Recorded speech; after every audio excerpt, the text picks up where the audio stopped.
even a child can do today. Indeed, young people are already changing the world.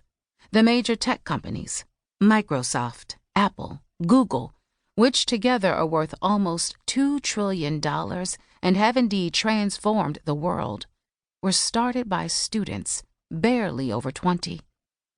We see high school kids creating transformative ideas, such as early non-invasive tests for cancer, new approaches to treating Alzheimer's disease, and techniques for reverse engineering the brains of animals.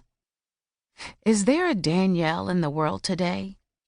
From one perspective, anyone can be a Danielle, at least in part, by having the courage to question the assumptions that limit human imagination to solve problems. The companion book, How You Can Be a Danielle, provides guidance for would-be Danielles. How about a person with the extremely broad range of Danielle's courage and talent? She may not exist, at least not yet. This novel is a thought experiment as to what would happen if there were a Danielle. However, as I articulate in my nonfiction books, in the decades ahead, we are going to merge with the intelligent technology we are creating. This novel explores the impact a single Danielle can have on the world. Now imagine if we all became Danielles. That will happen by 2045. Ray Kurzweil. This novel should be read as is, side by side with two nonfiction companion books by Ray Kurzweil. A Chronicle of Ideas, a guide for superheroines and superheroes, and How You Can Be a Danielle. It is only ideas that can change the world. The companion book, A Chronicle of Ideas, a guide for superheroines and superheroes, is a nonfiction guide to the scientific, technological, medical, entrepreneurial, political, historical, literary, musical, philosophical, and psychological ideas that animate the world of Danielle, the protagonist of this novel, and my world, too. Almost 300 ideas in this novel are tagged with entry numbers, which can be read side by side with the entries in this companion book. How You Can Be a Danielle provides practical ideas for would-be Danielles of all ages that can be implemented right now. How you can help conquer disease, settle conflicts, overcome intolerance, and make this a kinder, more whimsical, more musical world. Part 1.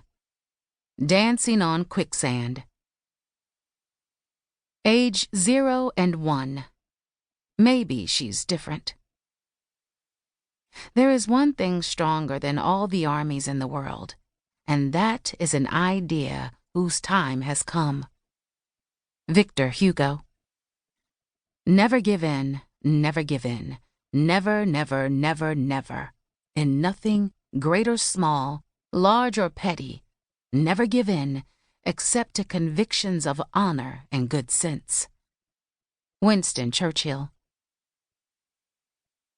I remember like it was yesterday. Danielle and my dialogue with Colonel Gaddafi. Her challenge to the madrasa schools, her confrontation with the Food and Drug Administration, her arrest, her taking on the Red Army, the death of her collaborator and soulmate. But I'm getting ahead of myself. Let's start at the beginning. Hi, I'm Claire. Let me tell you how Danielle came to be my sister. I was 6 years old and school had ended at 2 in the afternoon.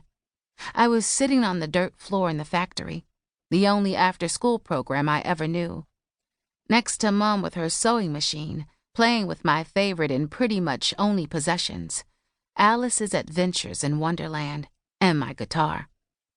My book was in English, and everyone seemed quite impressed I could read it by myself. My guitar was a small square white box with a round hole. It must have been a wooden crayon box once, because it still had the telltale scribblings.